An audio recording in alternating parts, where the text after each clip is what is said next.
Okay, this is Moshe coming to you from the Galilee on the 30th of November, the last day of Putin's NOTAM warning. We'll see what happens. And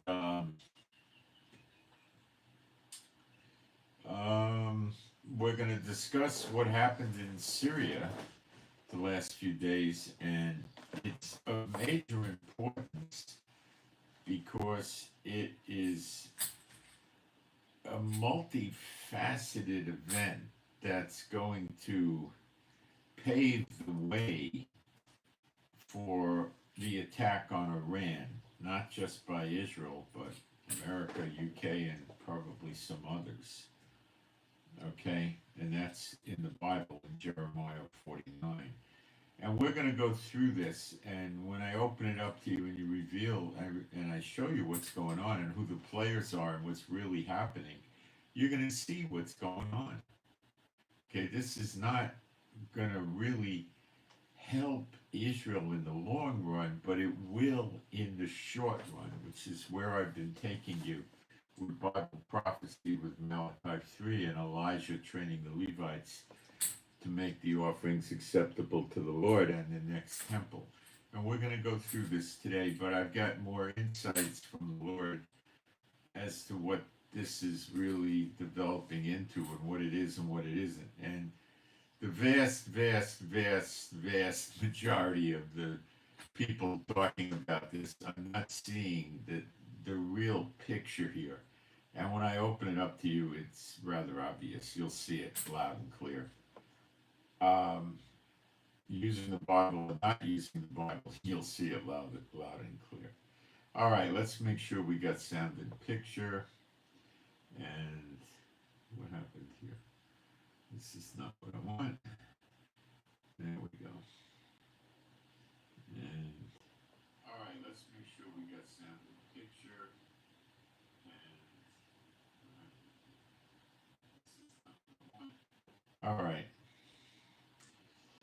Let's still hold off on using PayPal, but it's looking like it'll have a good ending. I'll keep you updated.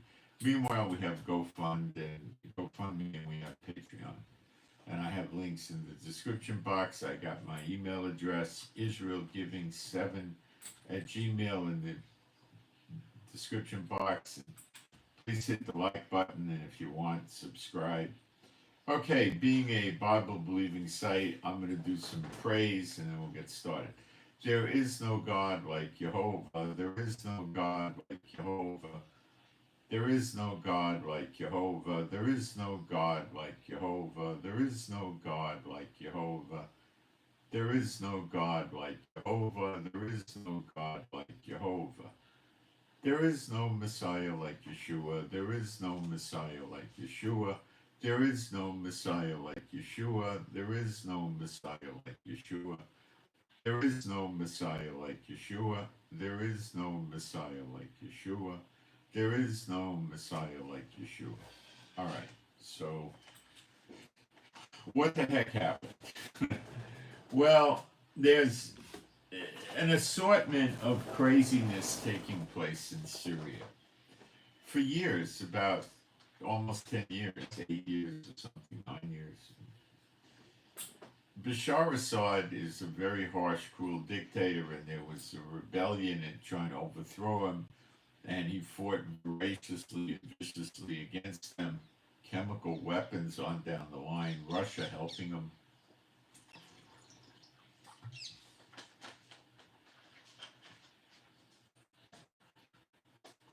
And he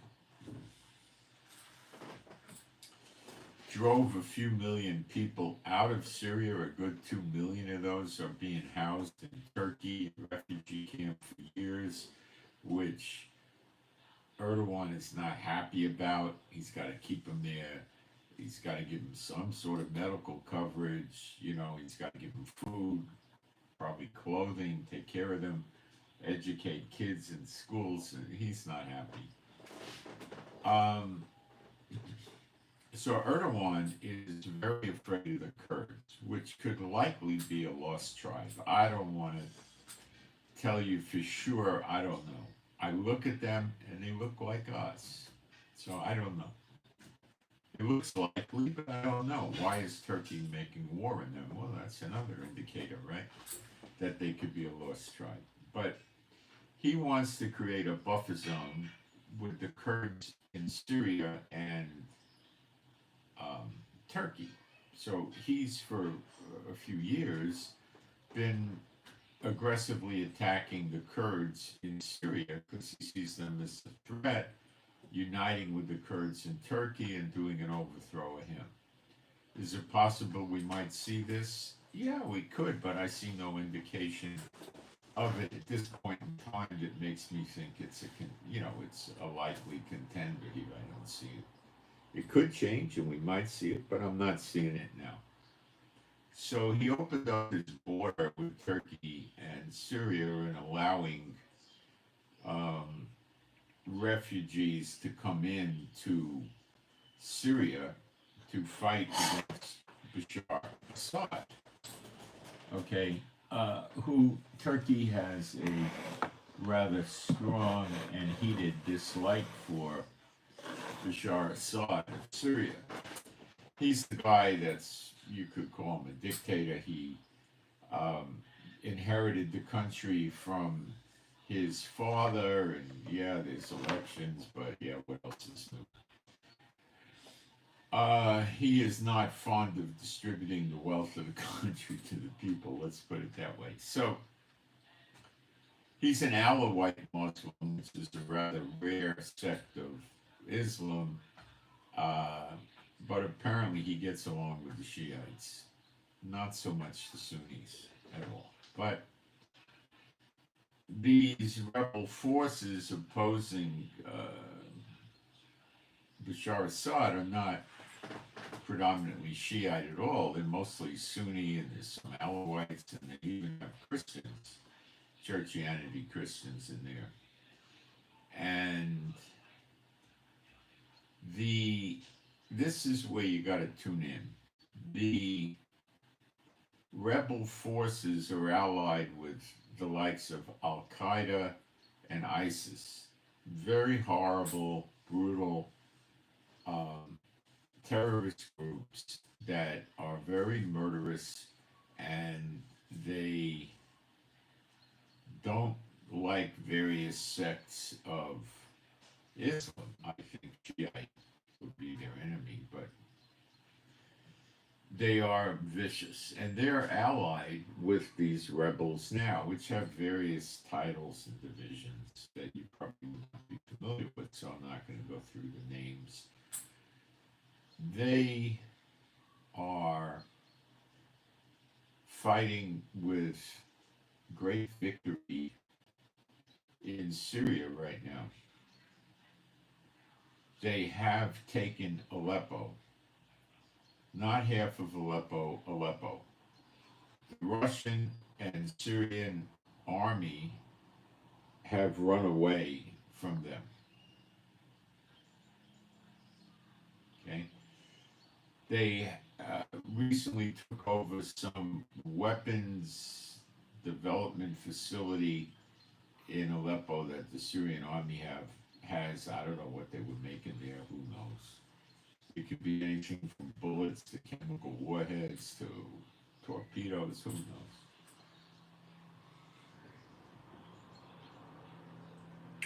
Bashar Assad has used chemical weapons along with Russia helping him, and maybe this particular plant had chemical weapons in it, and now the rebels have it, which means Al Qaeda and ISIS have chemical weapons. They would more than likely be chlorine gas weapons, which Bashar Assad was using. Chlorine gas is very dangerous and deadly.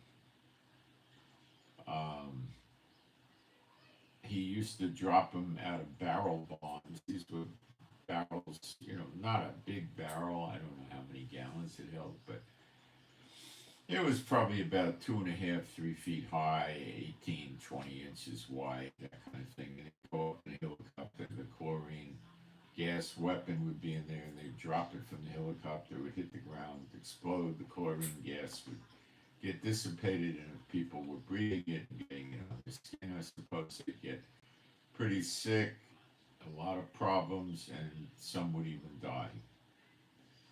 So he's a dirty dog with chemical weapons. So that is a high probability what happened. They now have chemical weapons, but not, I don't think they got ICBM chemical weapons or anything like that. They probably got barrel bombs or something.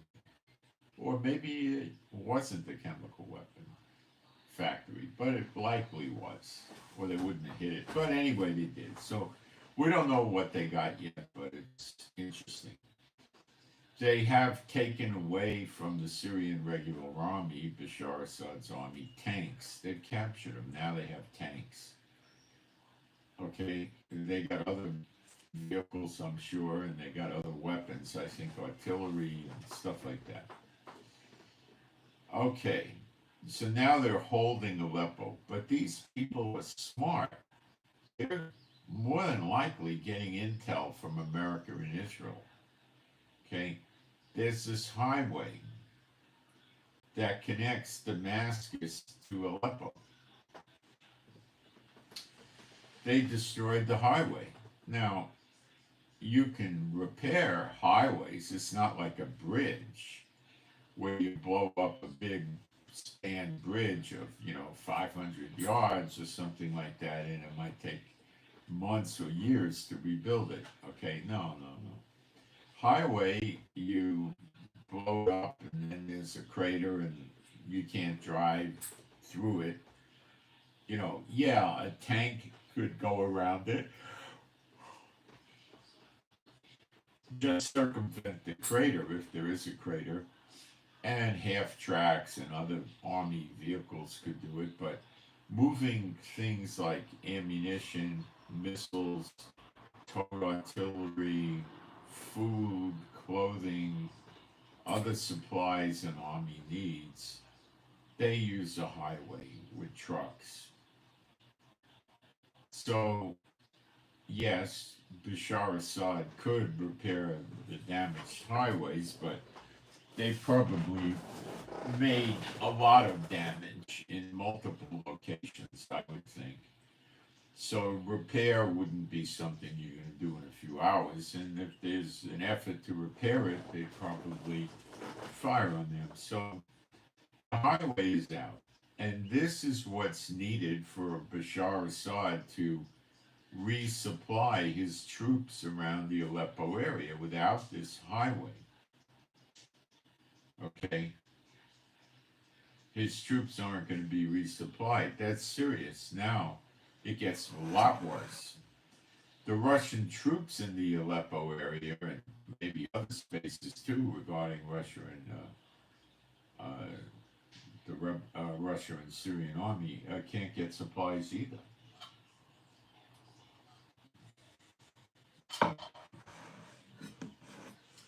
See, the highway goes from Damascus to Aleppo, and then probably from Aleppo it goes to other parts of the country where Bashar Assad would resupply his forces. But now, that's not happening. Can't resupply the troops.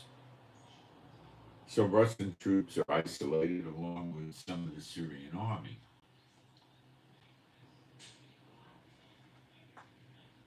Now, who taught them this tactic? It's not normal, typical, conventional war for rebel groups. This is, Israel, America, UK. This is using sophisticated strategies. But it gets deeper, a lot deeper. This highway was used by Iran, IRGC forces, and so forth, to transport weapons. Iran would move weapons by ground to Iraq and then into Syria. And the weapons would move across this highway that connects Damascus and Aleppo and then on to other roads. And it would work its way up to Syria, to the top of Syria near Lebanon. And weapons would be smuggled into Lebanon, although Israel thwarted a lot of this in recent weeks. I don't know if they got all of it, but they got a whole lot of it. Destroying the roads, the bridges, and so forth. So, Hezbollah is very active in Syria, as is Hamas, and they're on the side of Bashar Assad. So, Hezbollah would transport weapons from Damascus on this highway, eventually to the border of Lebanon, and bring them in. They can't do that anymore because the highway's down. So, who benefited by this highway getting taken out? Well, the rebel forces in Aleppo, yeah, and America and Israel. Why did America benefit?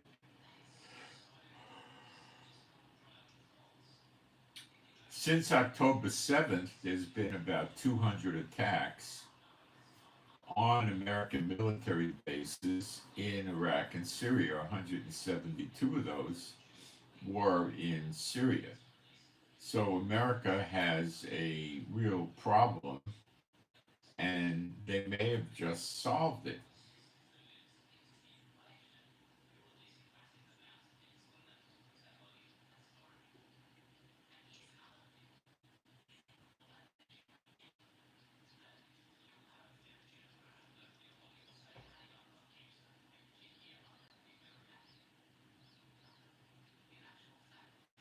Okay? So this is big time important. Now, the other crazy thing about this is Turkey has been housing Hamas terrorists inside Turkey. But I don't think he's letting them come into Syria because they would fight against him for Bashar Assad. So, see, this is so complicated, it's near impossible to figure out what's going on. And I think God did that on purpose. Now it gets better. Yesterday, we got reports that the Syrian Arab army, the regular Syrian army, Bashar Assad's army, was experiencing pagers and walkie-talkies exploding,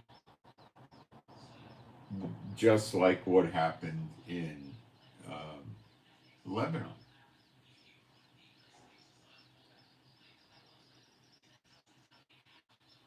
There was video and photographic evidence of this. Soldiers were getting hurt.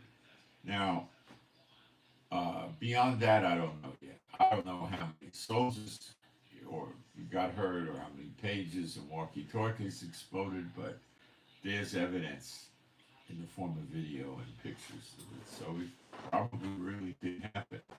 Now, I don't know who would do such a thing like that and who could. Of course, I'm being sarcastic, Israel. All right. So Russia has military bases inside Syria, including their only Mediterranean naval base in the world by Latakia, Syria.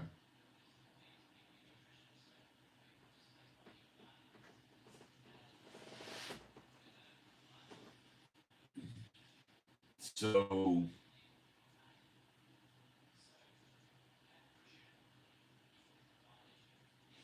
Russia would probably seriously be upset if they lost those bases, because that's their only naval base in the Mediterranean, and the war with NATO, that's important. So what we got here, the takeaway with Turkey is Turkey has basically turned against Russia.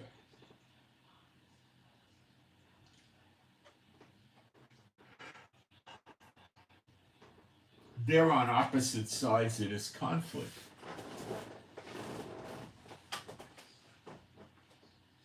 Turkey is supporting the rebel forces that want to overthrow Bashar Assad.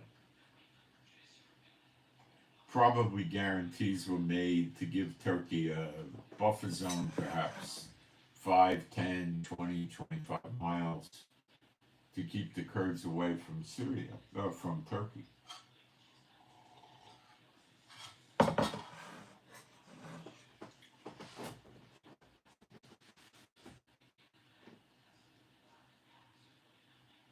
So if these rebels take out Bashar Assad,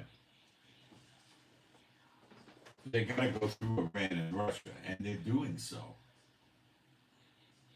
And while Russia has aircraft it keeps in Syria, not a lot of it because of the Ukraine war, I guess is 6 to 12 jets.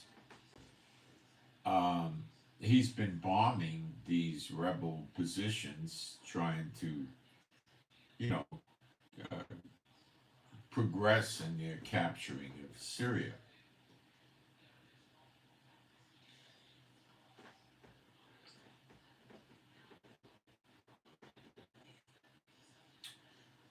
Now you have the picture. How confusing it is, I don't know. The rebel forces, you see, are against Iran and they're against Russia and they're fighting actively against them as in killing them. And also Bashar Assad's soldiers. So if the rebels take over, America doesn't have the threat of their American and British bases in Syria being attacked. That's worth a lot to America.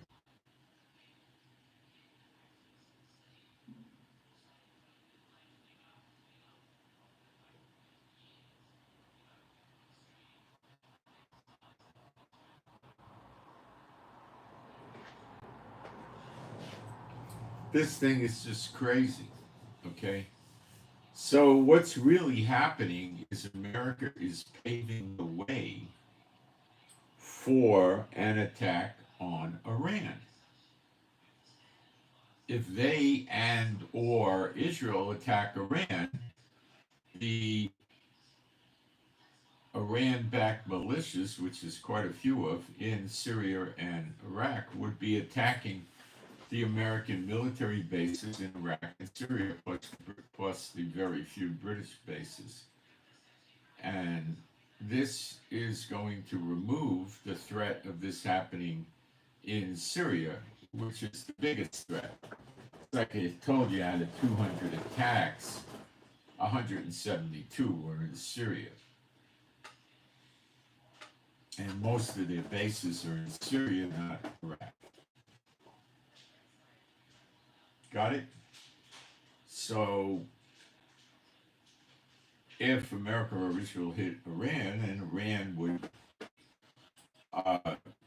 reflexively have their militias attack all the American and British bases with all kinds of weapons, and they would probably cause a lot of death and casualties and so forth. It wouldn't be so simple to defend against it. It would be very difficult.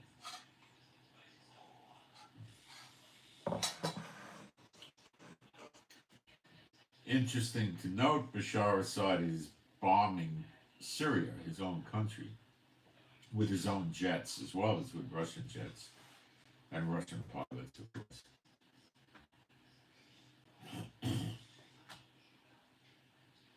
All right. Does it look like these rebels are winning? It does, especially now that they're starting to capture armor and stuff like that. Russia is trying to help Bashar Assad. Putin has a habit of trying at least to help his, supportive nations, let's say.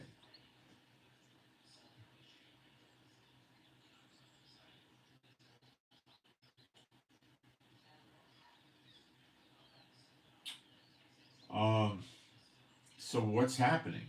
Well, obviously Israel and America and probably the UK are in on this. They're giving intel and information of all sorts and possibly weapons and training and has military advisors and who knows what else.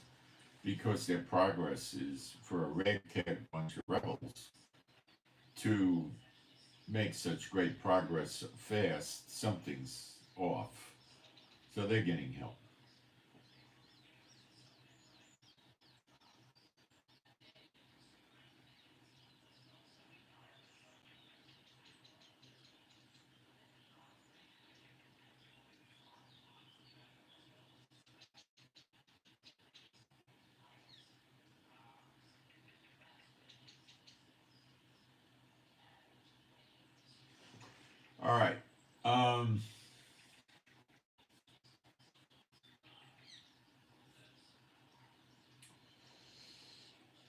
let's see. What's next? More of the same. They're going to keep helping the rebels. The rebels are going to capture more tanks, more artillery, more mobile artillery, more armored personnel carriers, more shoulder fire weapons, more missile launchers, more this, more that, and start a rather rapidly, I might add, a reign of terror on the Syrian government. Now, this could likely, but I can't give you a guarantee. We know Damascus shall be a ruinous heap. It hasn't happened yet. It will happen. That's the center of the Bashar Assad government. That's the seat of his military, his CIA type people, his government, the parliament, the executive office, the courts, everything is in Damascus. It's like a Washington, D.C. thing, And when they take Damascus, they're basically going to have the country. It's like Putin knocking out Kiev. By the way, Putin said now his plan is to flatten Ukraine. I told you that's what he'll do. His safest move right now regarding NATO and all of that is to just try to bulldoze through Ukraine. Missiles, tanks, artillery, bombs, anything and everything. And hope that he can keep it. Now, there are rumors that NATO has a plan, which I'm sure they have a plan, but having a plan and executing it are not the same thing. To send 100,000 soldiers from NATO into Ukraine. Now, this would undoubtedly come with missile defense systems, missile launchers, helicopters, tanks, mobile artillery, armored personnel carriers, and probably ships in the Black Sea to prevent Russia from doing any kind of attacks from the Black Sea or landing troops there. You're talking about a massive war beginning. This would be the safest counter for NATO. In other words, what's the worst counter for NATO? Well, we're sick of Russia, and we're opening up on Russia from, 5 different NATO countries, and we're going to start missile attacking them, bombing them, taking out their radar, their grid, and, all that. Okay. That's going to mean a massive fight.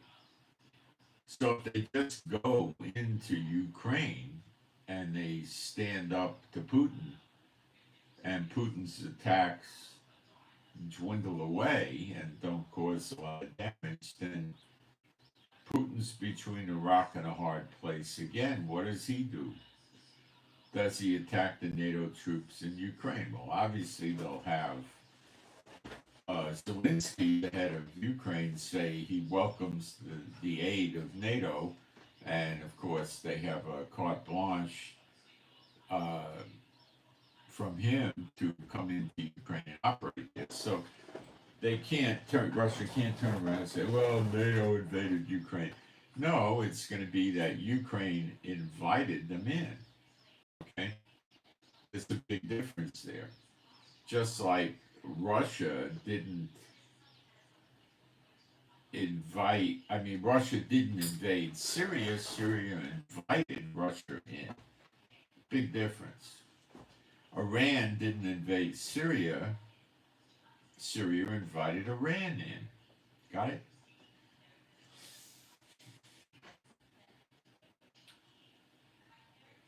So what I see as a possible outcome of this, I'm just using the word possible now, is that the rebels knock out Bashar Assad. Now then there's going to be a lot of sorting out to do. Or maybe they don't really knock off Bashar Assad. I think they will.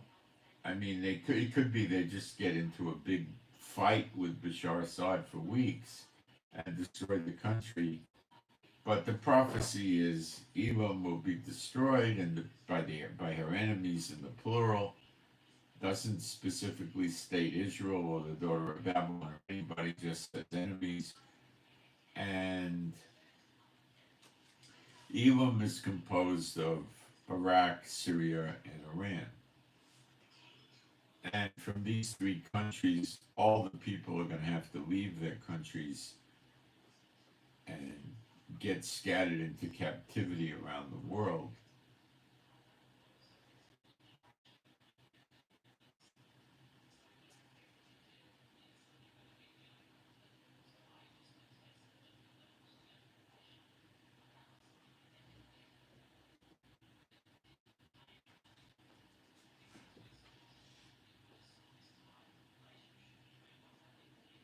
And then the sword follows them. So we know that's going to happen. Does it happen at Zechariah 12 or before? That's a good question. It looks like it's happening now. Now, let's play this a different way, which is perhaps maybe more likely, but maybe not. But let's play with it. The rebels knock out Bashar Assad. Russia leaves and Iran leaves. Hezbollah leaves and Hamas leaves Syria because they'd be warring against the rebels who would at this point have a lot of military equipment and stuff, and they would probably leave. And now they have to make arrangements to set up an alternative government because most of the leaders of the Bashar Assad government would have been in exile or dead or captured. So that takes a few months, even for slipshod rebels. It's not going to take a week, it's going to take a long time. There'll be discussions and arguments and debates as to who's who and who gets what rank and how much Sharia law are we going to follow and blah, blah, blah, blah, blah.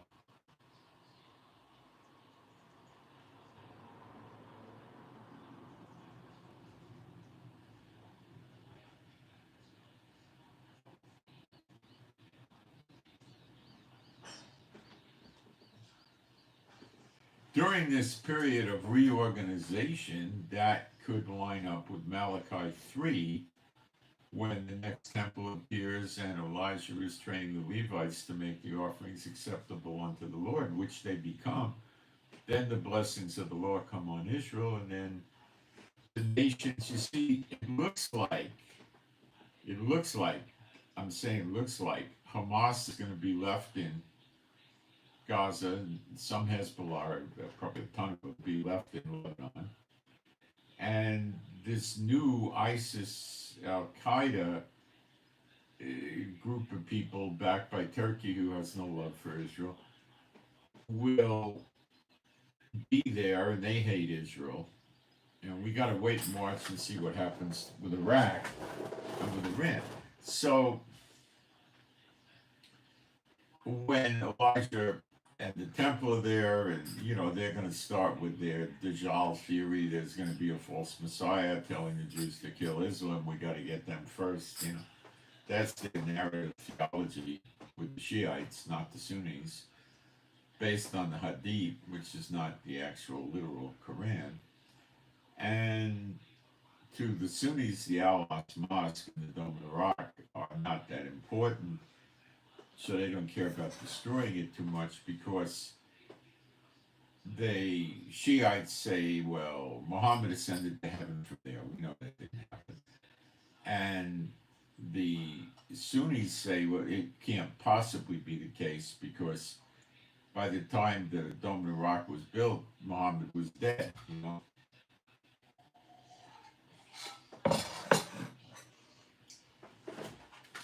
So they probably see it as a false site, and it might even see it as an abomination lie to the people of Islam. So they're not worried about that. They're not very interested in it. The Sunnis, they don't want it, they don't need it, they think it's phony. I mean, it's a real mosque, but they think the story behind it is phony baloney. Let me take a look at what's going on in the chat here.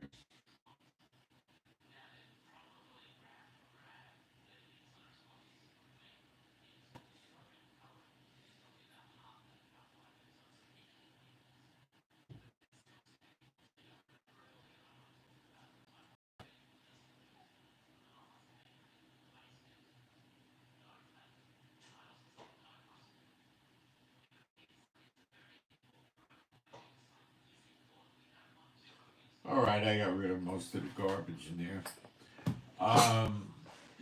I laid out some spiritual warfare before the broadcast today for our lovely trolls. Looks like it's working nicely. All right, so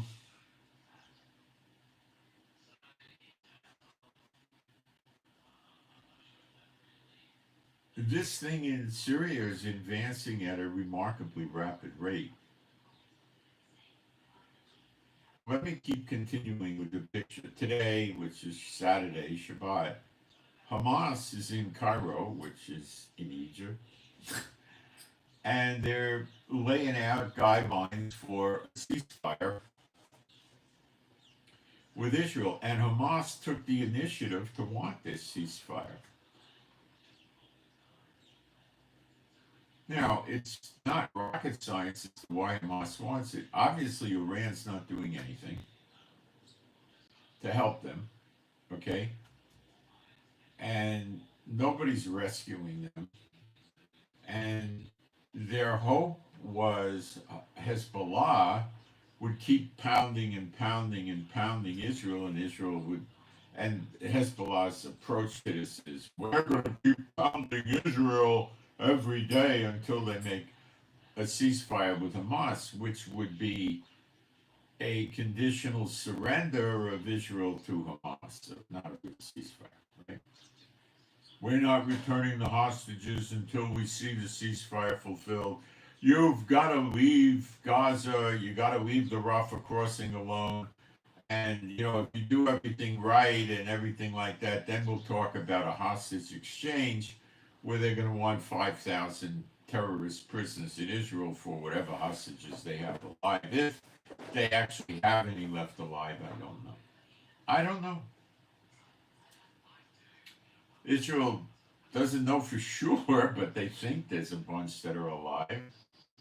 I think they're in around the 50 range, people, something like that.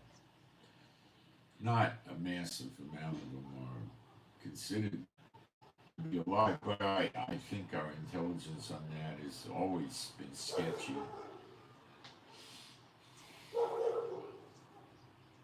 Now, Israel has a bill in the Knesset, that's our Congress, one house Congress, to bar Qatar or Qatar, however you want to pronounce it, from negotiating with Hamas because they're obviously not on the side of Israel, they're on the side of Hamas. So instead we're using Egypt. Well, Egypt's on the side of Hamas too. I've told you many times they probably brought in 5 to 10,000 truckloads of weapons and concrete and tunnel making equipment and supplies to set up 300 miles of tunnels, and you're going to tell me Egypt didn't know about 5,000 to 10,000 large trucks coming in? Of course they know. So going to Egypt to operate, do a ceasefire was rather stupid, but I think Hamas and Hezbollah and those type of characters, terrorists, are not going to sit down with Israel and negotiate because they feel we're infidel garbage. So, or whatever they view, they call us dogs, and you know. So, I suppose, as idiotic as it sounds, Israel is going to use Egypt to do this, and it began today. And Hamas initiated it because Hezbollah can no longer keep the rain of fire up on Israel due to the ceasefire. Okay? And that takes the air out of the balloon for Hamas because they don't see Israel caving in and saying, oh, it's too many missiles, we got to give in. We'll make a sweetheart deal for Hamas, a really good deal for them, and a bad deal for Israel. What they see now instead is Israel's going to deploy more of their assets in Gaza on Hamas and start bumping off more of them probably at the rate of 1 to 2, 300 every day. And they're fighting with nothing, with shoulder-fired anti-tank weapons, RPGs, and guns against aircraft, helicopters, armored personnel carriers, tanks, artillery, towed artillery, mobile artillery. I mean, it's a joke. Missiles coming from ships in the Mediterranean hitting Gaza. I mean, they got nothing going on. They got nothing. We could hit them with artillery from inside Israel easily all day long. That they can't hit back. So the Muslim terrorist mentality in the Middle East is going to be, I hear a door playing.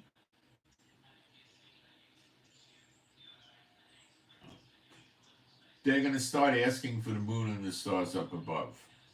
Okay? And I think Egypt's going to slap them upside the head and say, cut that crap out, you idiots. Come up with something realistic. And the Americans, if they're involved, they're going to say they want realism here. They don't want fantasy ceasefires. Okay? What they were saying before is, we want a permanent ceasefire. Israel leaves Gaza lock, stock, and barrel forever. And then after that happens for so many months, we'll start talking about hostages. And they're probably going to want 50 or 100 prisoners for each hostage, or 200 or whatever. They're going to want to drain 5,000 terrorist prisoners out of Israel. Now, why do they want that? Because it encourages more terrorism in Israel, because the people are going to say, oh, I'll kill a few Jews, and I'll go to jail until we do a hostage exchange. And in the meantime, the Palestinian Authority, Mahmoud Abbas, will be supporting my family at the rate of about $3,000 a month, which is probably 5-6 times more than the average person in Gaza has a month. Okay? So he's a winner, he's a hero in the eyes of his family and the other people, and, he just sits in the jail. But he knows he's getting out. He's not sitting in the jail for 20 years in his mind. Some dude wind up that long. Okay, so let's work this better. So Hamas wants to be around to play again another day. Play what? Play kill the Jews. Or they're going to be, basically, Israel's just going to keep bombing them and moving the civilians out of the area and going back in and so forth.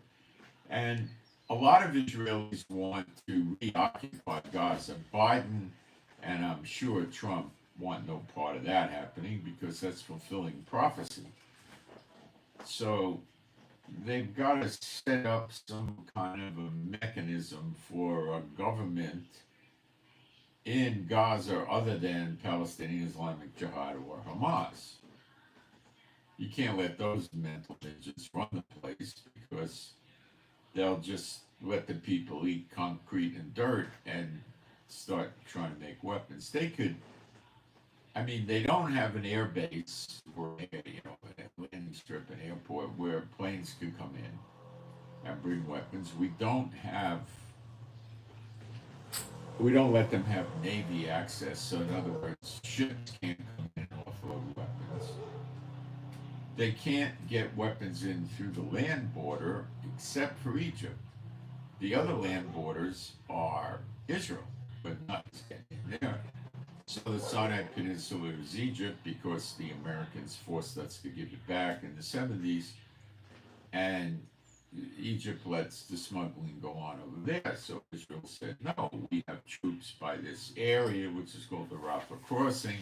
We've blown up the tunnels. They're not going to make new tunnels. They're not going to get nothing in. Okay? We have tunnel detection equipment. So there's no more smuggling weapons. So that means that whatever happens, Hamas is not going to have, 11,000 missiles and stuff to shoot at us and drones or whatever. They're not going to have that. We're going to keep patrolling the place and we're going to keep finding more weapons storages. And what the soldiers are telling us is everybody in Gaza, every apartment and house got AK-47s and other weapons in them. The innocent civilians, There's rumors going around Israel that Biden told Netanyahu, you do this ceasefire or no more weapons coming to you. Well, that would work until Trump is president only. And I don't think that really ever happened. I think he told him, listen, you want to kill Iran, we want to kill Iran because of the BRICS threat. We're killing Russia, and we want to knock out Iran, just like Russia. The UAE is also selling oil in BRICS without the dollar and the euro, and so Saudi Arabia. But we could easily, without Iran and Russia, we could influence Saudi Arabia and the UAE to cut that stuff out, no problem. Okay? So they want to get rid of Iran and Russia because they're the ones in BRICS selling oil and natural gas in reasonably respectable quantities without allowing the money to be, the oil and gas to be paid for by US dollars or euros. And also BRICS is going to trade rice and corn and grain and cattle and I don't know, everything, right? Tires probably, all without the US dollar. But the big thing that America's worried about is the oil and gas, because that's going to be big money. So if you knock Iran out, you knock Russia out, because they're going to have to go out by force. Then you have the UAE and Saudi Arabia, which are just going to shrug their shoulders and say, hello, Trump, we love you, and have a perfect alibi. We didn't like Biden. We love you. We're going to sell oil and gas in US dollars now. And Trump will blow kisses out of him. Maybe he'll do another sword dance in Saudi Arabia. It won't be a problem. Okay? Jordan is using US dollars. Oman, I'm not sure about. Kuwait's using US dollars. Bahrain, Qatar, I believe, are using US dollars. So they're worried, this breaks up. Now, Putin sees what America is doing. So he is taking the most logical course, which is let's plow Ukraine down to dust and we'll occupy it, and Trump will come into office and we'll talk to Trump and we'll figure something out. We'll split it up, whatever. Trump we can deal with. Okay? That's what they think and that's their plan.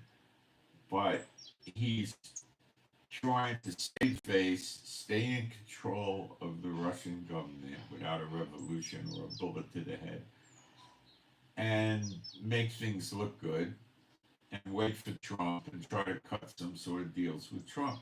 Putin is going to want sanction relief from Trump. And as long as BRICS goes on, there's not going to be any sanction relief. There's going to be increased sanctions. So Putin's plan to destroy America economically is pretty much going out the window. Putin should have marked time a lot better, perhaps left Ukraine alone.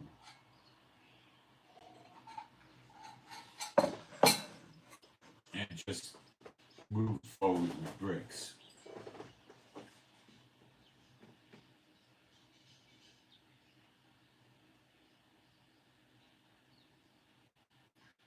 So America is going to use the alibi of Iran and the IAEA, which the IAEA is saying Iran doesn't let us look at what they're doing, and then Iran, they asked for permission, and Iran's answer was, we're building more centrifuges, and we're upping up our uranium nuclear material production for weapons.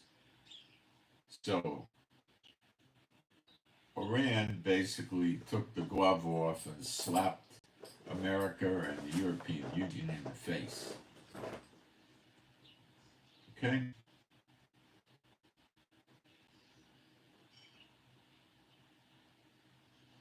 Now Iran comes out and says a statement. This was an official statement, I think, from the top, from the supreme leader. I'm not sure. But it was a high up. I think it was him. He said, we're going to postpone our attack on Israel until Donald Trump takes office because he's basically unpredictable, like they were saying he's a wild card or something like that, and he could be a threat to Iran. So this is another alibi that Iran is copying to because they have no radar to guide missiles into Israel. And they have no radar to give them any protection in terms of shooting anti-aircraft missiles at Israeli and American planes and attempting to attack incoming missiles. They have nothing. They have no radar.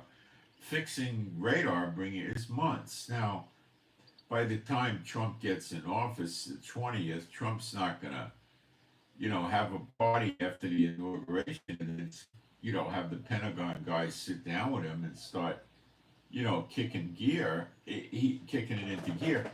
He has to first get these his cabinet approved by the Congress, which they likely will approve because it's a Democrat Congress, just barely, but it's a Democrat Senate nicely. So he'll probably get his appointees approved, but that doesn't take 24 hours. I mean, Trump may accelerate it or something. He could do that. But it's probably going to take some time. And then his new people got to get seated in the job. They got to fire the Biden idiots that were, they're the new numero uno, the number one guy. But the next 4 or 5 people down are, for lack of, not to get into the official terms, they're the key players also that are running the different divisions of these, like NSA, CIA, Pentagon, he's got to start changing all these things. He's got to change the heads of the Coast Guard, the Navy, the Marines, the Air Force, and the Army. And when he changes them, they've got to change their people under them. So everything has to be rotated around to suit Trump's needs. People loyal to him, that's not a week or two. That's probably 2-3 months. He needs to change Homeland Security. He has to change the FBI and the Justice Department. He has to change ICE, Immigration and Customs Enforcement. Probably the DEA is involved in protecting America in various ways. You got to change them. And he's got to change Coast Guard intelligence, naval intelligence, marine intelligence. They have something not as elaborate as the others. Army intelligence, which is called military intelligence, and the Air Force has intelligence. This is a big job. Okay? And he has a mess with the border he has to work on. So what Iran is likely thinking is by the time Trump gets seated, you'd be looking at the end of April. And by then, Iran probably figures they can have radar up and running again. If they get help from North Korea, China, Russia, and so forth, which I'm sure they'll get, unless they're all actively involved in war. So then when Iran has their radar up again, they can resume their threats against the American bases, against American warships, against American allies like Kuwait, Bahrain, Qatar, Saudi Arabia, Jordan, and so forth, and Israel, of course. So that's probably where Iran is going with this. Okay. Now, Trump's not going to play village idiot with Iran. He's going to tell Iran to stop supporting these proxies stirring up the Middle East and attacking Israel. Now, if Trump just says that, Iran will say, well, we're not interested in doing that. What are you going to do about it, Donald? You know, and then Trump is going to have to come up with a threat. Cruise missiles, F-22s, something, right? He could do all kinds of things. What if he says, I'm going to give Israel 6 missile cruisers and 4 destroyers? you know? Or what if he says, I'm going to sell Israel F-22 Raptor jets? Or B-1 and B-2 Spirit bombers. So let's say he just places them there. Or let's say America says, I'm building a base in Israel like I did in South Korea, and I'm going to put 25,000 American Air Force, Marines, and whatever over there, and I'm going to have a pier or a port in Israel in the Mediterranean, and I'm going to keep ships there and submarines. Yeah, what if he does that? That's not declaring war. It's basically telling Iran you're going to have to directly attack America, which is likely going to drag NATO in against Iran, and Iran's going to be like, what do we do now?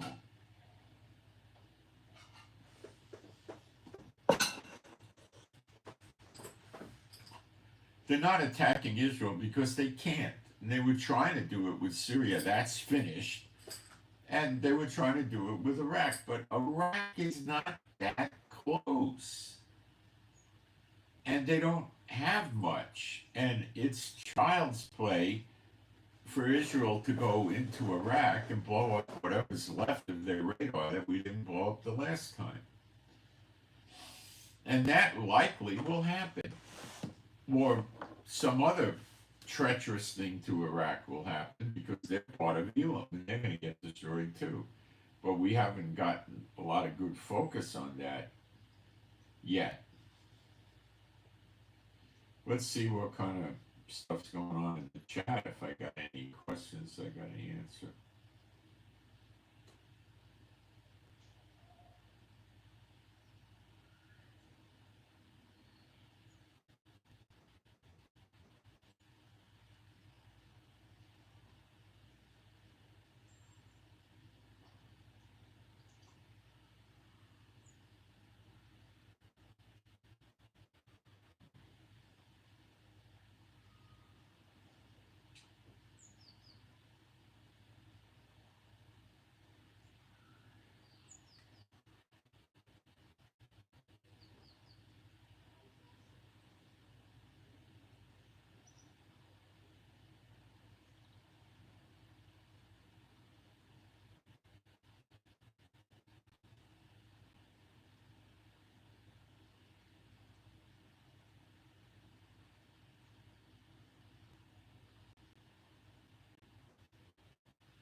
Just full of trolls. I cleaned the house on them.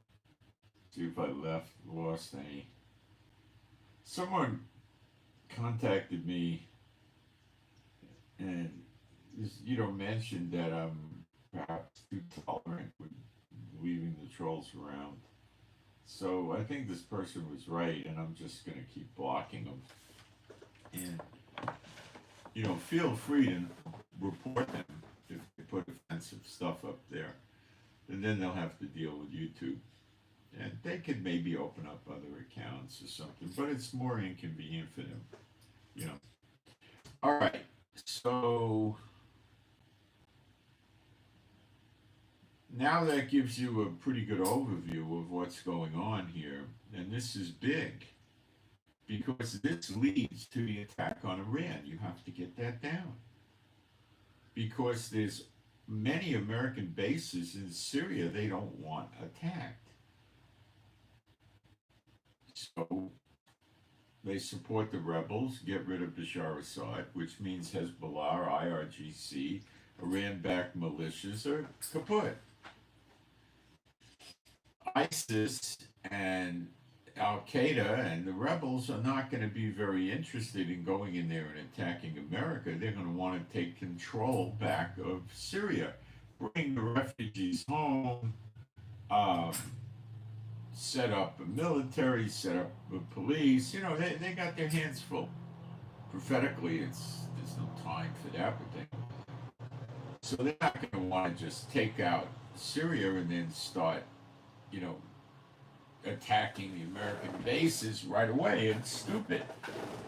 ISIS and Al Qaeda will move more and more people in. It's going to take months. This is going to open the window for Elijah to do the work in Malachi 3 without missiles and drones raining down.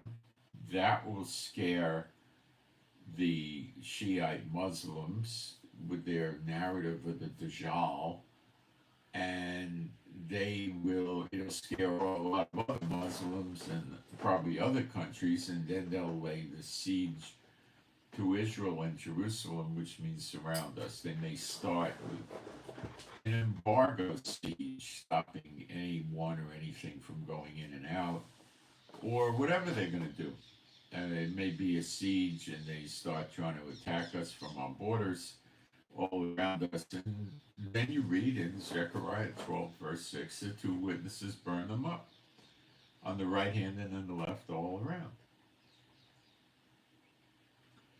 And when that happens, we're in the year of redemption, I would say.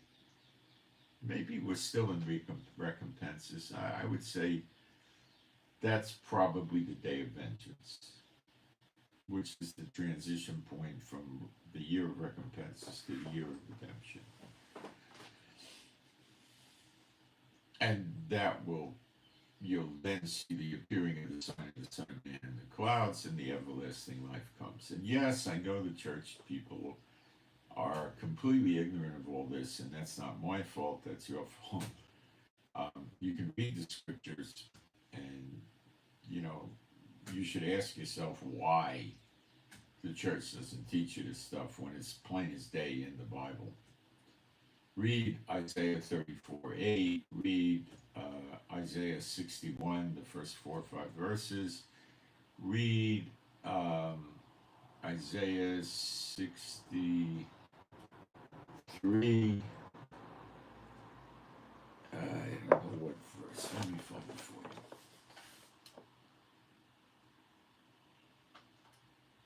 It's near the top, I believe. Isaiah 63.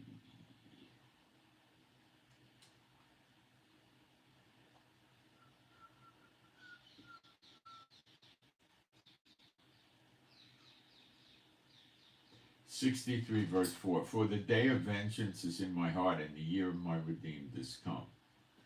So it looks like the year of the redeemed is either the day of vengeance is in there, or it's like the next day or something, And then you go to Isaiah 34, verse 8.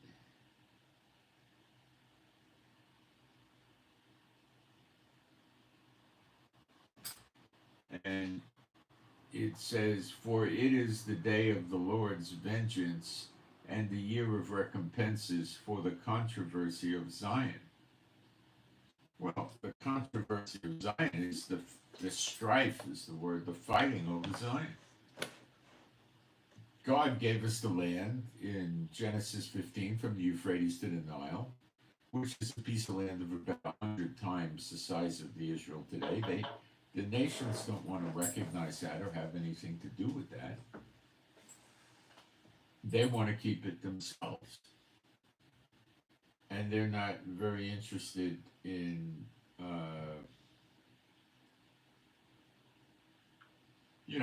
seeing Israel get the land back or anything like that, right? Hang on a second. They're opposed to that, in fact. They want Israel to give more land back. They want the West Bank given back. So the Lord is going to have his way because he made a covenant with Israel to give him this land, and he's going to do it. And they're trying to oppose him, and that's why they lose. And you see it again in Isaiah 61, the first few verses.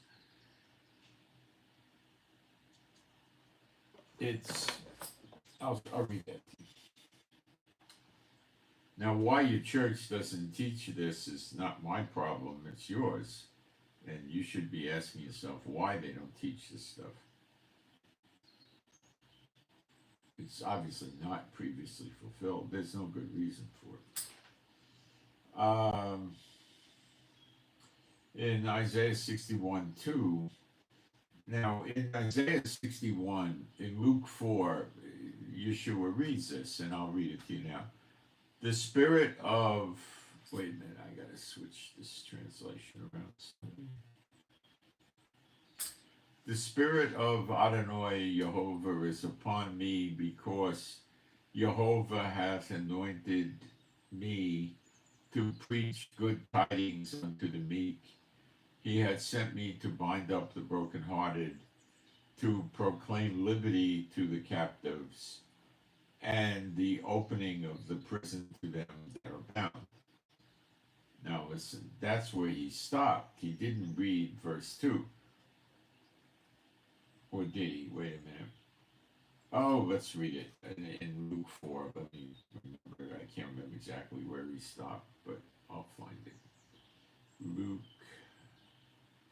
4.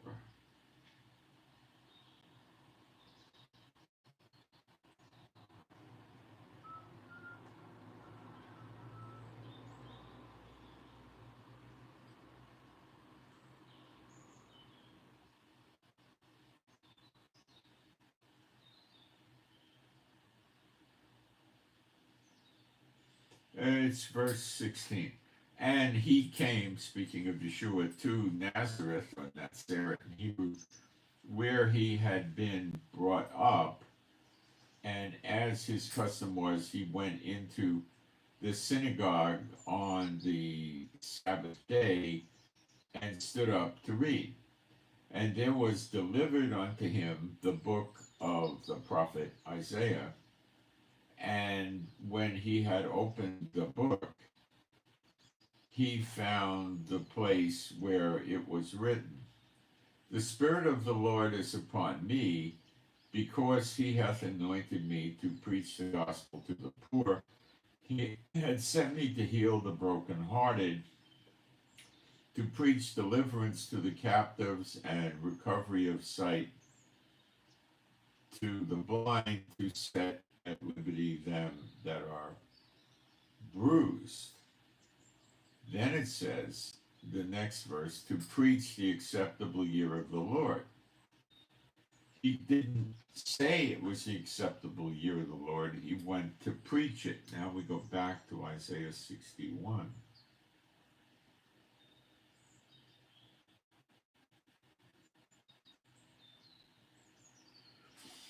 And it reads here, the Spirit of Jehovah is upon me, because the Spirit of the Lord, Jehovah, is upon me, because the Jehovah hath anointed me to preach good tidings unto the meek. He hath sent me to bind up the brokenhearted, to proclaim liberty to the captives, and the opening of the prison to them that are bound. The opening of the prison, I don't think, was in Luke 4, but it might have been there by implication. But anyway, to proclaim the acceptable year of Jehovah and the day of vengeance of our God, to comfort all that mourn. See, he said to proclaim or preach the acceptable year, but he didn't get into the day of vengeance. Okay? He stopped. He didn't do the whole thing. So the day of vengeance is tied to the acceptable year of the Lord, which is the year of redemption, which could also apply to a Jubilee year.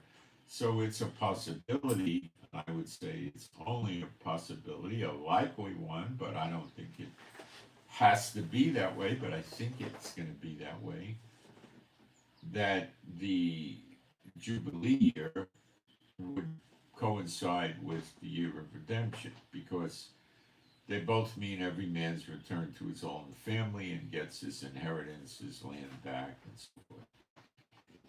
So, the redemption year goes further than that, of course, a lot further. So the year will rotate around mid-February 2025, which is uh, you know, less than 3 months away, if that's what it is. It looks that way to me now, but I can't guarantee it, but it looks pretty good. Okay? I could be off, maybe not, but it looks good. The reason I say maybe I'm off is there's no solid scripture that says the year of redemption will occur in a Jubilee year. Now, nobody knows how to track the Jubilee years, because when Jerusalem was destroyed in 70 AD, there was no Levites keeping records of the new moons and tracking all that. It's lost. We don't know.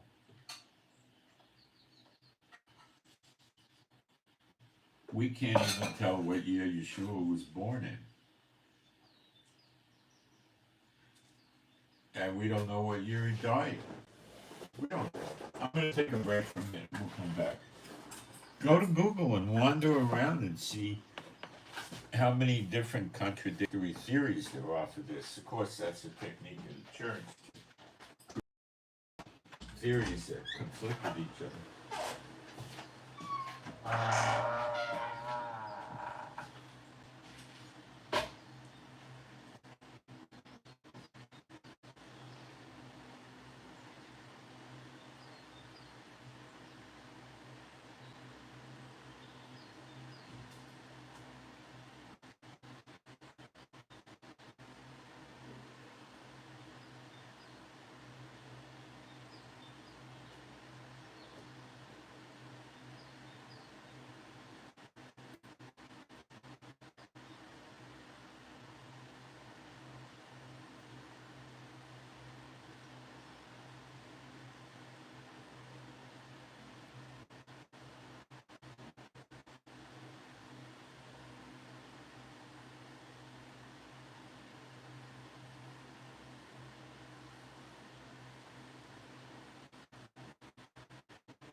See, no!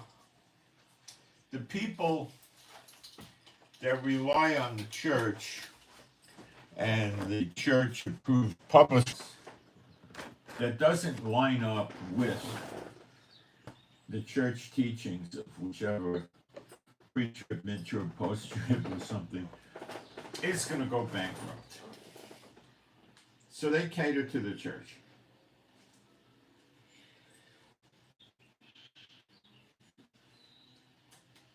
The only way to really study the Bible is you could get some books about the languages, like Strong's Concordance, and read the Bible. The King James is not a great translation, far from it, but better than the other, more modern ones.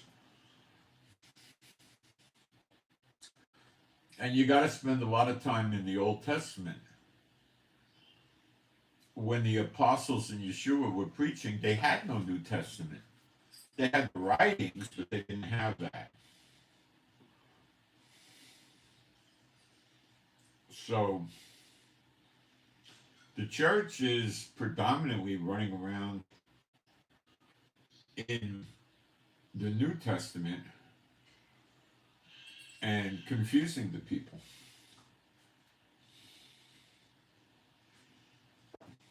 And the time for them to go into bewilderment, the church people, is started already.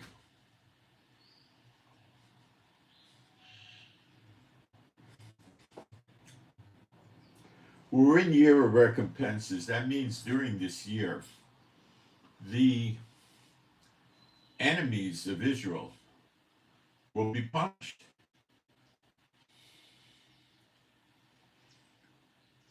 Including America. So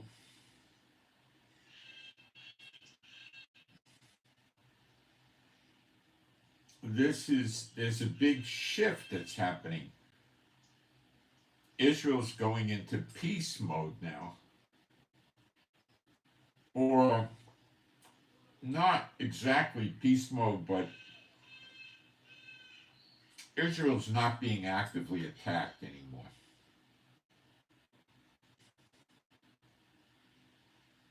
Could that change? It could, but I'm thinking it won't. It's spreading. Hezbollah ceasefire. Next to Hamas, now Syria is being busted up. Today, Syria is no longer a threat for attacks from the Iranian-backed lunatics there with Iranian weapons. That's stopped already. Okay? Iran said they're not attacking us. So who's left to attack Israel? The Houthis in Yemen. When was the last time they successfully or hurt a ship? Weeks ago. Have they launched drones and missiles to Israel? Yeah. 99.9% of them get taken down. It's no serious threat. What about Iraq? Similar. Not a serious threat.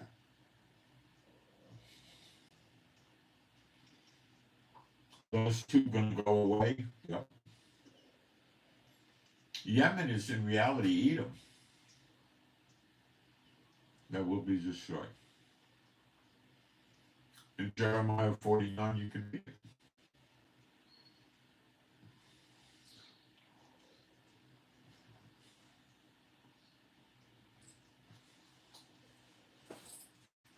So, this is a new cycle because we're coming into redemption, which is at the doors knocking. It's not, the door's not open for it yet, but very close. And we're coming to the end of this year of redemption. And there's a lot of countries that need a year of recompenses. And there still needs to be more payback.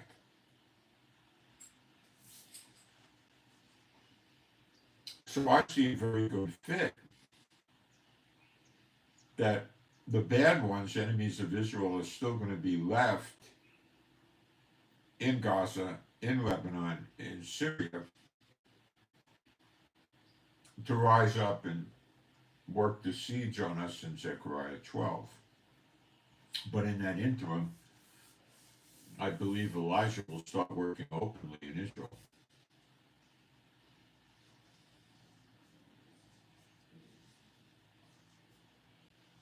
Okay? With the Levites. And there'll be a temple.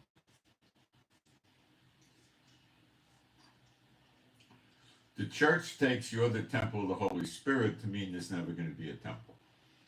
See, the days of the collapsing of the churches around the world is at the doors. Okay? The Christian churches, the Churchianity churches, the Pentecostal, the Evangelical, the Catholics, the nominal, we're all going to go. Because they've been preaching another gospel. And a small amount of them, or maybe not so small amount of them, are going to come to the true faith.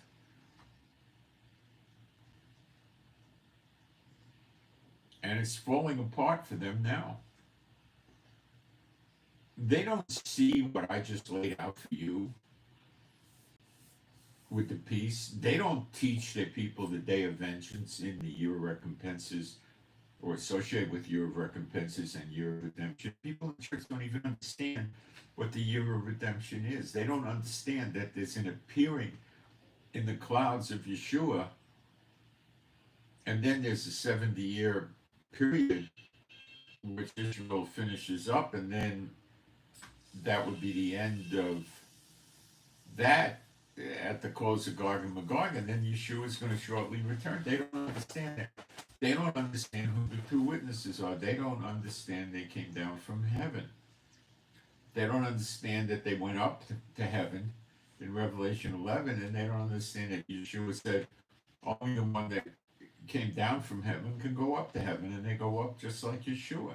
And they don't understand Zechariah 4:14 says regarding the two witnesses, they're Shtan B'nai Yitzhar. They're the two sons of the oil, the clarified oil, the olive oil, the anointing oil. So they're the two anointed sons.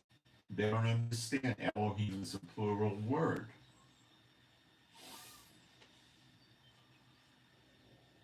They don't understand anything. Okay? Most of them are still running around with that nonsense that Moses is one of the two witnesses. The two witnesses die. It's elected unto man to die only once. It's scripture. Can't be broken.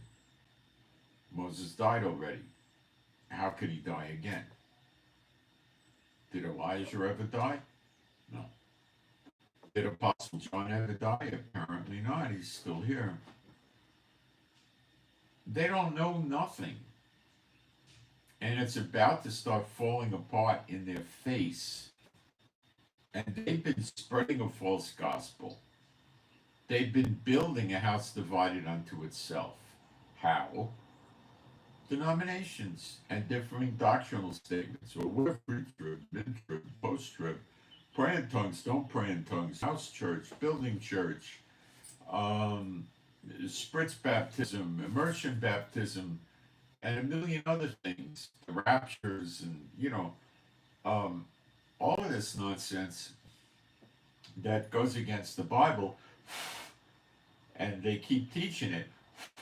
They keep teaching the people to respect everybody's decisions, even though it contradicts against you, which means that this house of Churchianity cannot ever be unified in the doctrine of Yeshua HaMashiach, which is the apostles' doctrine, because they're acceptive of contradictory doctrines, which makes the people think you can't know or understand what the true prophecy is. The rabbis do the same thing to the people, the Jewish people in Israel. They tell them you can't understand the prophecies of God, only the sages can.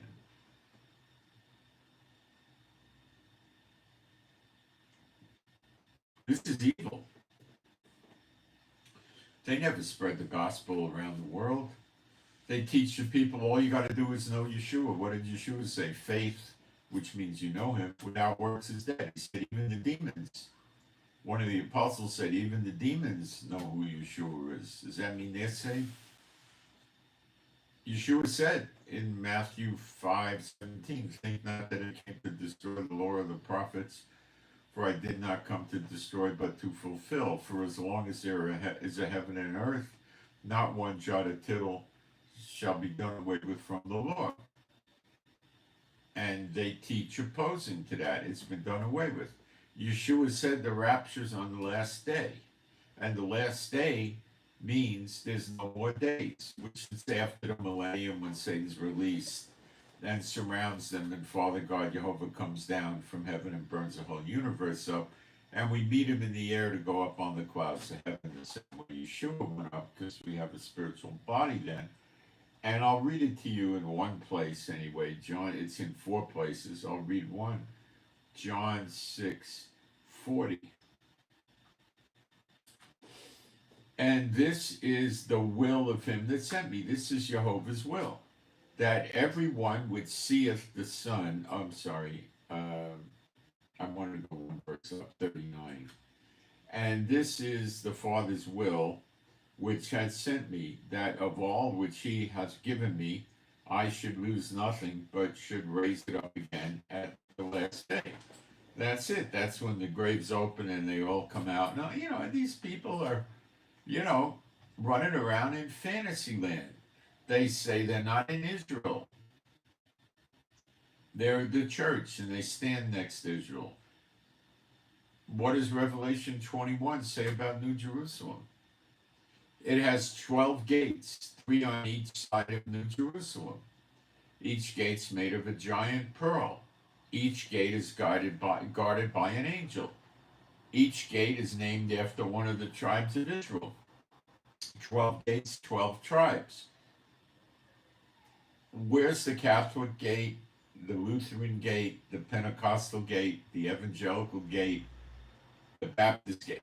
I don't know why they want to say they're not of Israel. It says in Romans 11, all Israel shall be saved, and they go around saying they're not in Israel. Yeshua calls all the believers his brethren if they're from Israel or not. And he's the king of Israel. He's the high priest in the order of Melchizedek. And they reject that. It's gaga Google land, with them.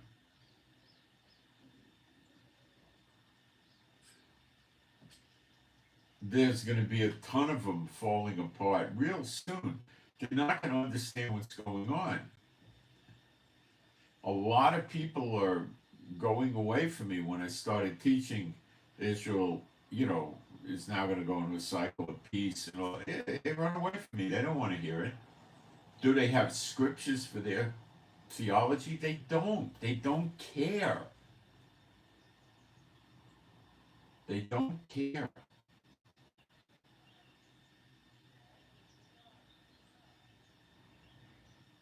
They don't care.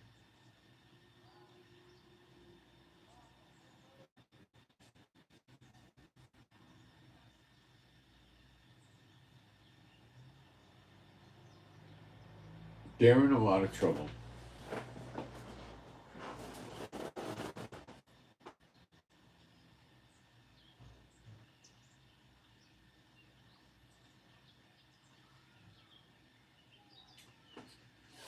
They're in a lot of trouble. And they don't know it.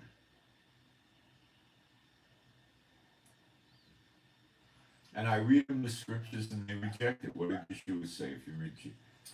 If you reject knowledge, I will reject you. And they do that. They went out from among you because they were not of you. These are not believers. These are not believers.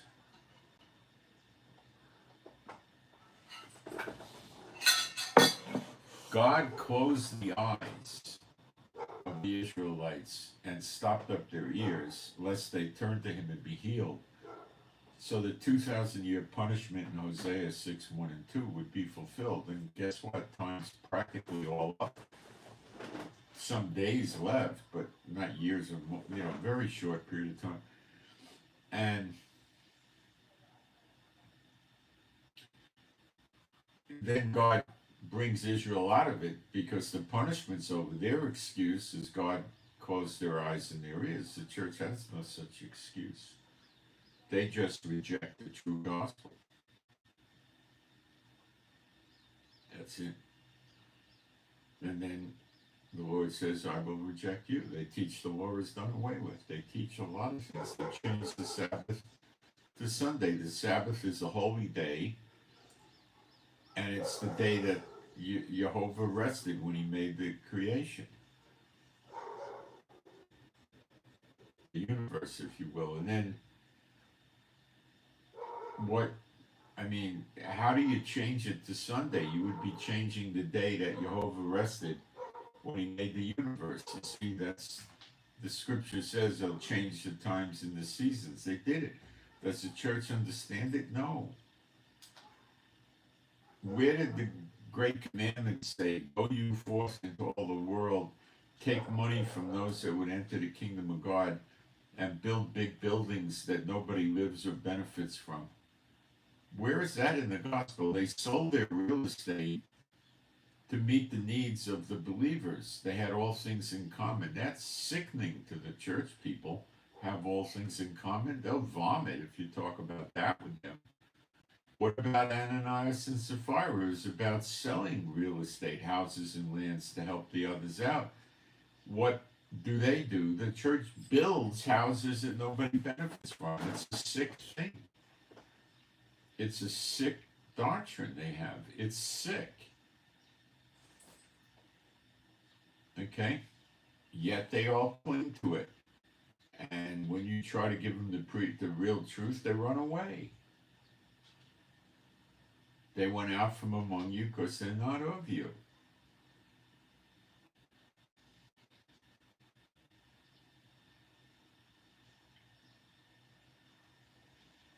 That's all I can tell you. But they're about to fall apart. They're not going to understand when Elijah comes and starts working openly. He's going to teach them how to do the offerings and sacrifices. There's going to be another temple there. There'll be an altar. They're going to go nuts. Church is going to go nuts. They're going to call Elijah the beast or the false prophet or something, won't they? Well, how else are they going to explain him? He's not going to take kindly to that kind of stumbling block that Satan would put up. But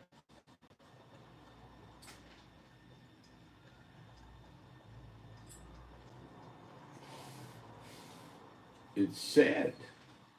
It's sad. People don't know what they're doing. And I do believe some of them will come out of it when they start realizing what's going on. But you can't teach them. They're just, at this point, they're like not teachable. They reject you if you come with the true gospel, and they love you if you come with the false gospel. They don't want to give up on their, dream team false gospel. They just won't let go of it. I got to throw some garbage out here in the live stream and see if I have any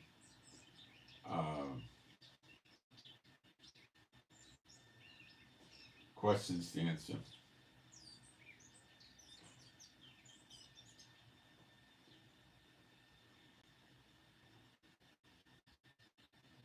They come in and they make fun of me, right? But they never have anything real to say. No scriptures.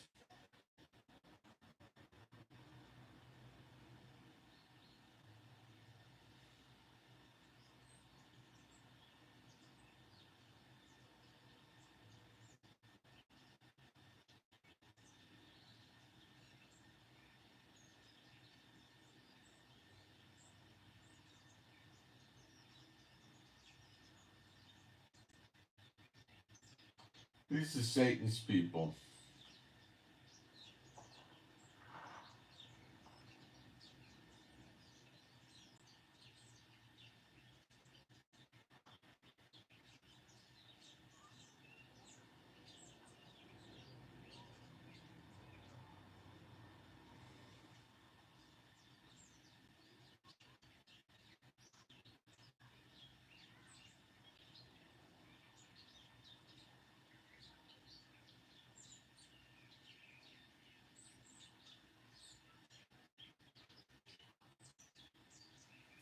I'm just dumping them now.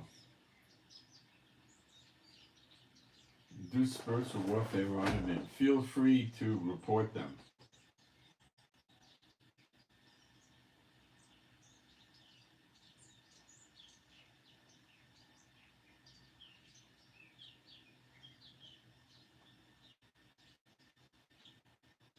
It says that they're loading up with trolls. They're really getting upset, aren't they? Satan's not happy. Satan's people don't know the Bible. And you can see here, they come in and they shut up, fool, and they say things like that. Do they ever give you the scriptures and say, well, you're wrong about this, and, no.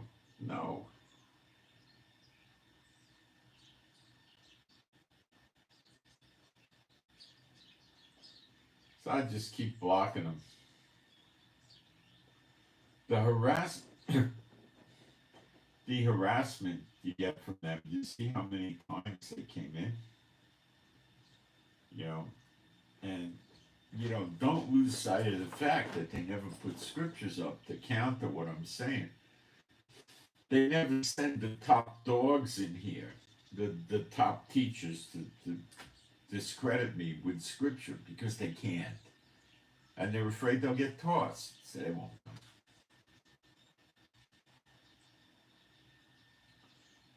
Amazing how much attention this idiot Satan puts on this, isn't it? It's amazing. So we're going into a new phase here, and you should be excited because it means we're very close to redemption now. Redemption may not be in February, it may be in November or December. Well, November's over, it may be in December, I don't know. Do I think redemption would be on December 25th? No, I don't. No, not at all. But, it could happen sooner, you know.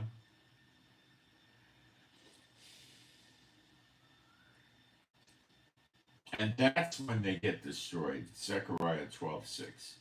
Then we get the land back. And we fight. And we have everlasting life.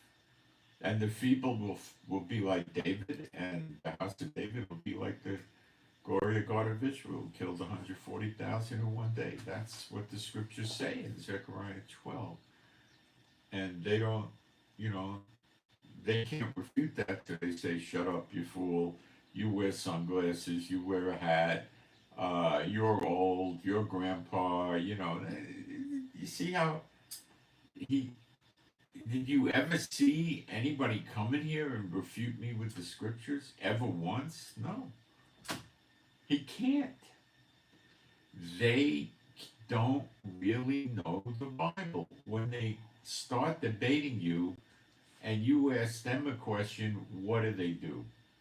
They come back at you with another question. What do? I say, no. I'm not answering your question until you answer mine. And since you're not answering mine, you can't answer mine. You can't make a rebuttal against mine. You've lost.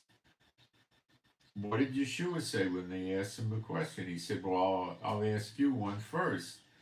The baptism of John, who's it from, And they were afraid to answer it. They said, well, we don't know. We're not going to answer it. Whatever they said. Yeshua said that I'm not going to answer your question either. What would Yeshua do? They keep asking questions. Just say no. Answer the question I already gave you. If you can't, you failed. You lost the debate. Don't throw other questions up at me. Satan's not smart. Maybe he was brighter when he was in heaven, but he got stripped of his powers tremendously. He's no match for the Holy Spirit. Forget about it. Okay? He rallied for this 2,000-year punishment with Israel because God turned us over to our enemies. Hosea 6:1-2. He's our enemies. Our enemies serve him. And they had at us for 2,000 years. And at the same time, Israel's eyes were closed and their ears stopped up. So they fell prey for Satan's preachers. But that's changing now. And you're beginning to see the shift away. What you're seeing here is like Isaiah, Jeremiah 46:28. I'll read it.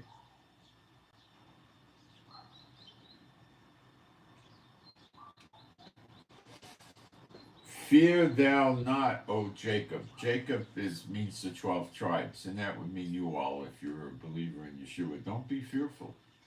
And the word for fear is 3372 Ya'ar. Whoops, where did it go?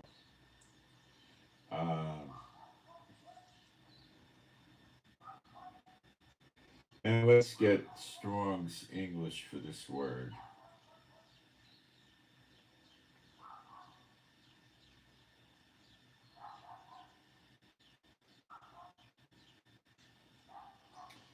It's a frightened word like fear, so yeah, fear is okay. Fear thou not, O Yaakov, my servant, saith Jehovah, for I am with thee.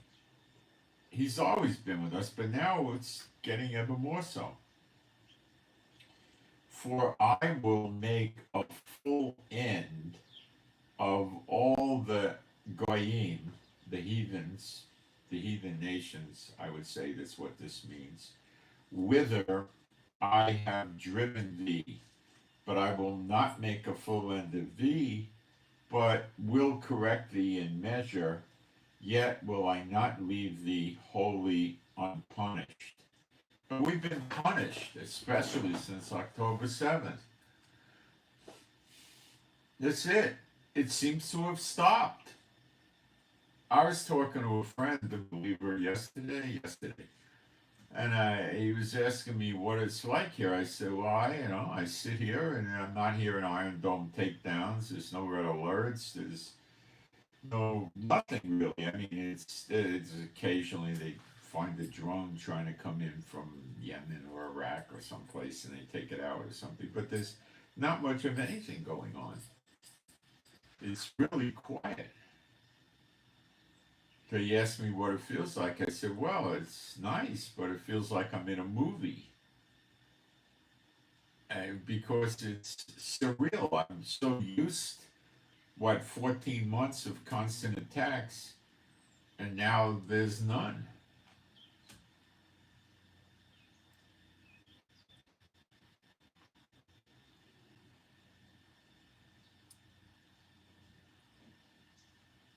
Weird. So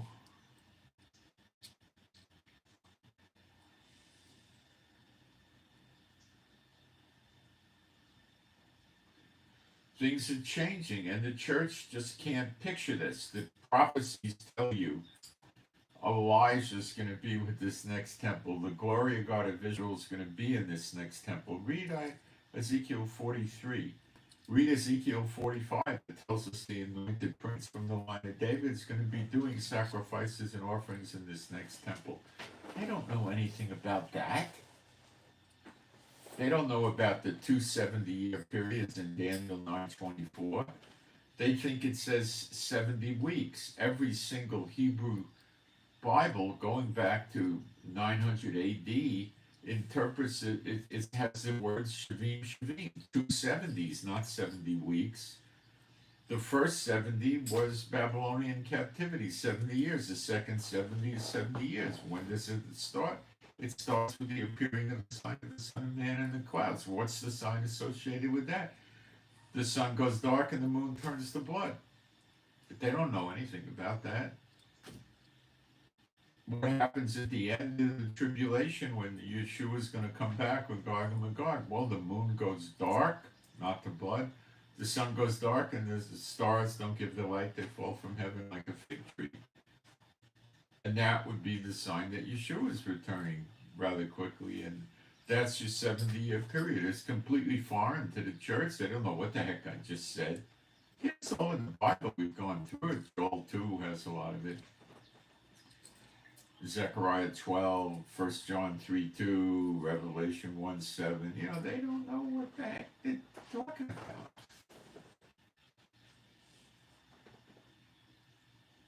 They have no concept. Do they know there's the next great exodus coming? Do they know that all the believers in Yeshua, the real ones, will get everlasting life and come to Israel with the tribes of Israel? Do they know that the lost tribes are going to have this everlasting life when Yeshua appears? And that explains Jeremiah 31. They shall all know me from the least to the greatest. They're no longer going to have to say, know the Lord. They shall all know me from least to greatest.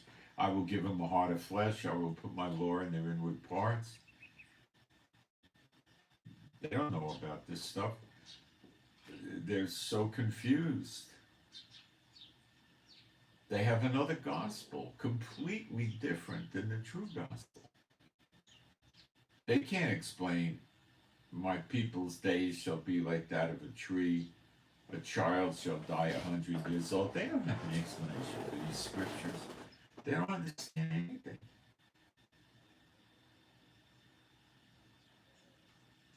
Why would Elijah teach him the law? The law is dead. It's not. Yeshua directly said it's not. They say it is. They have another gospel.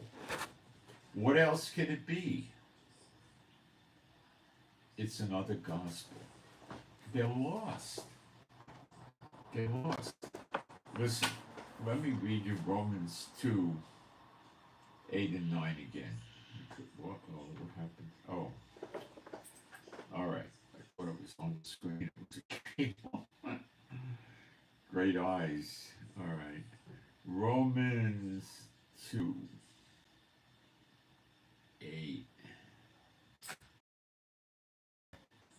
But unto them that are contentious and do not obey the truth, but obey uprightness, indignation, and wrath.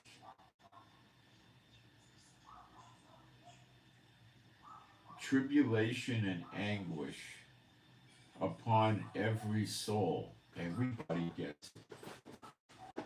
Soul of man. That doeth evil. Tribulation and anguish come on every soul of man that does evil. Of the Jew first, and also of the Goyim. So the Jews had it first. Remember October 7th? And now it's their turn. It appears to be stopping. And it's shifting to them. So while Israel has the peace, and we're getting ready to go to redemption, they're going to be killing each other as per Jeremiah 30:11. All the nations are against us. Name one nation that says, you know, we should give Israel the land back in Genesis 15, because if we don't, Jehovah's going to put our heads on a silver platter. We better fear Jehovah and go along with this plan to make Israel the head of the nations under him, or else, boy, we're going to be cut off. No, they're trying to cut Israel off. 90 or so recognize the Palestinian state in the land of Israel. False God worshiping people. So you see, that's why all the nations that he scattered the Jews into will be cut off. I reckon that's about 125 nations.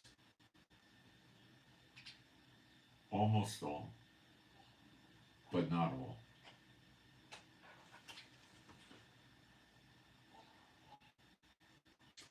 Tribulation and anguish upon every soul of man that doeth evil. Of the Jew first. Yes, they do evil in Israel. Yes, it's happened to them first. And also of the Goyim. But glory, honor, and peace to every man that worketh good, to the Jew first, and also to the Goyim, to the heathen. See, the gospel is going to flow forth out of Israel, not America or South Korea or England. It's going to come from Israel. Yeshua said, you know, now is the day, and you could work, but soon the night comes and no man works. That's when the church started, 350 years after Yeshua rose from the dead. And it quickly evolved into a horrible apostate Catholic Church with the Inquisition. And then the people woke up to the Catholic Church, so they created the evangelical churches, the Churchianity, that kind of thing. So first, Israel's going to get the glory, the honor, and the peace. So Israel's getting the peace, and they're getting the wars now. Do you see this? I see it. I hope you see it. But the church is so dead bent on thinking they replaced Israel and became super Israelites of some sort. You know, they're so far gone. So very far gone. There's another couple of scriptures, and I know I'm repeating these scriptures to you because you need to hear it.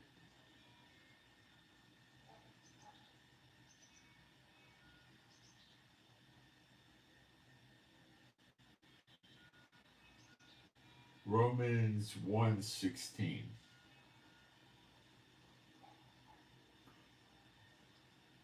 See, these things are going to come to pass. There's scripture. Romans 1:16. I am not ashamed of the gospel of Christ. I'm not. I'm giving you the real gospel. I am revolted and disgusted by the gospels of Darby and Schofield. You know, I am not ashamed of the gospel of Christ, for it is the power of God unto salvation to everyone that believeth. They don't believe. To the Jew first, and also the Greek. The Jews are going to get this first. The Jews are going to get the redemption here with the true gospel, with Elijah teaching them. That's the. Now you have it also. Did I say Elijah teaching them? I did. You have the true gospel. You should meditate on why you have that. For there is the righteousness of God revealed from faith to faith. It is written, the just shall live by faith. For the wrath of God is revealed from heaven against all ungodliness. Is changing the Sabbath to Sunday ungodliness? Is supporting divisions called denominations with different doctrinal statements and counting them all as if they could be real? Is that ungodliness? Yes. And unrighteousness of men who hold the truth in unrighteousness.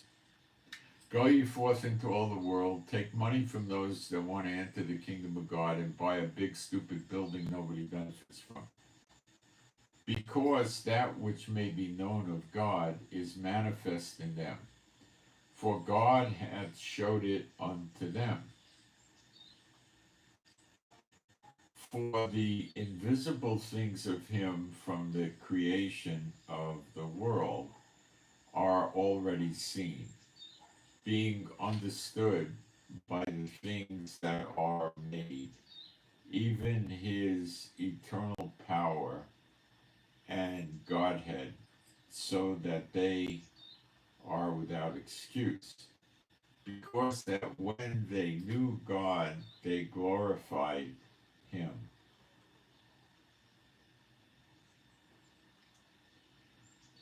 Not as God, neither were thankful, but became vain in their imaginations, and their foolish hearts were darkened.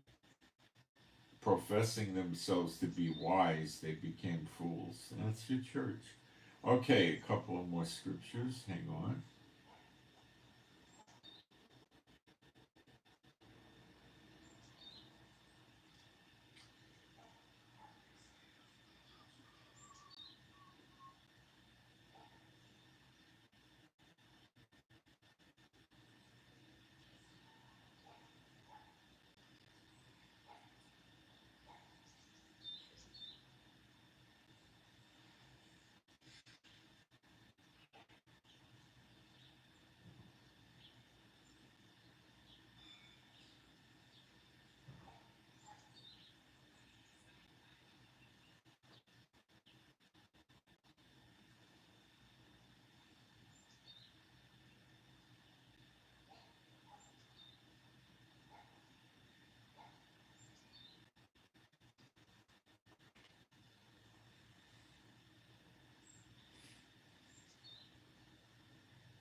Okay, so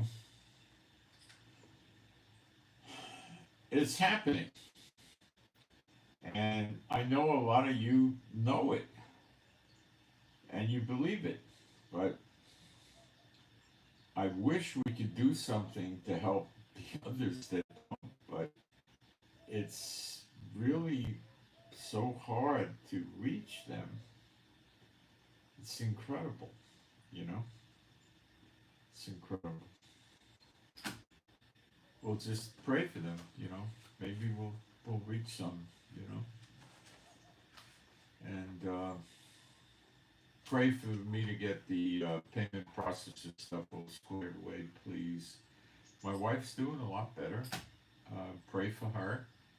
And Chief's doing a lot better, going up and down steps to a pretty decent extent now. So keep the prayers coming for the Chief, the dog. And pray for me and my wife for peace, safety, protection, joy, and healing. And pray for better videos. Pray for the peace of Jerusalem. And I hope and pray you understand what I'm teaching you. Maybe, you know, I'm living here in Israel and the change is so radical, it hits me like a sledgehammer. So I'm repeatedly trying to make sure you get it. And I think you do. I think you do. So I send my Shabbat Shalom to all those who love Yeshua HaMashiach. And I'm out. Thanks.